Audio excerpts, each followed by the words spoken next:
तर चला आज आपण एकदम साध्या आणि सोप्या पद्धतीने आणि एकदम चटपटी अशी मिठातली गवारी बनवणार आहे. ते लहान मुलांसाठी किंवा मोठी सुद्धा आवडीने खातील इतकी छान आपण झटपटीत कमी वेळात आणि कमी साहित्यामध्ये आज आपण ही सुकी गवार अशी आपण बनवणार आहे, ते सुद्धा न पाणी वापरता. तर चला मग रेसिपी चालू करायच्या अगोदर किंवा जर माझी रेसिपी आवडली तर माझ्या समृद्धी चॅनलला लाईक शेअर सबस्क्राईब करा. तर चला आता सुरुवात करूया. सुरुवातीला मी ही गवार घेतलेला आहे. ही गवार जी आहे ते एकदम गावरान आणि देशी गवार आहे. तर चला आता आपण त्याचे मी छोटे छोटे तुकडे करून घेतलेले आहेत. आता आपण पाण्यातून स्वच्छ धुवून घेणार आहोत आणि आपण एका साईडला ठेवणार आहे ताटामध्ये. तर चला आता आपण मी कढई गॅसवर ठेवली होती आणि कढई जी आहे ती लोखंडीची कढई आहे. तर आज आपण त्याच्यामध्ये लगेच तेल घेणार आहेत. कढई गरम झालेली आहे. तर चला मग एक छोटा चमचा जिरे आणि आरड केलेला लसूण आहे आणि आता आपण त्यात घेतलं आहे कोथिंबीर आणि हे साहित्य आहे ते छान भाजून घेणार आहोत.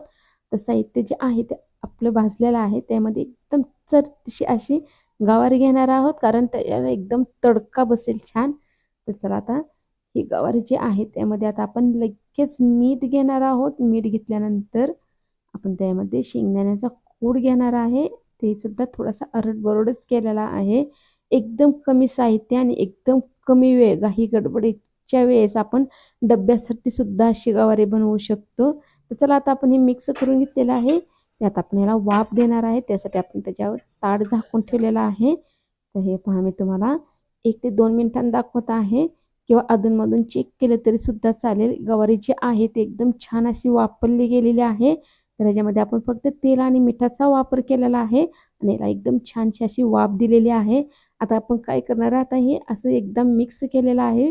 तर आता आपण अजून ह्याच्यावर ताट झाकून ठेवणार आहे. तर मी तुम्हाला अजून थोड्या वेळाने दाखवत आहे. गवार जी आहे ती आपली छान शिजली गेलेली आहे असं दिसत आहे.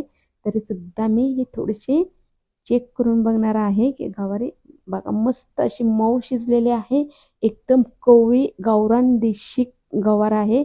न पाणी वापरता आपण हे गवार केलेले आहे. तर चला खाण्यासाठी तयार झालेले आहे किंवा डब्यासाठी तयार झालेले आहे. ते एका प्लेटमध्ये काढून घेतलेले आहे. आता वरून थोडीशी कोथिंबीर घ्यायची आहे. लहान मुलं आवडीने खातील जर अशी गवार बनवून दिली तर.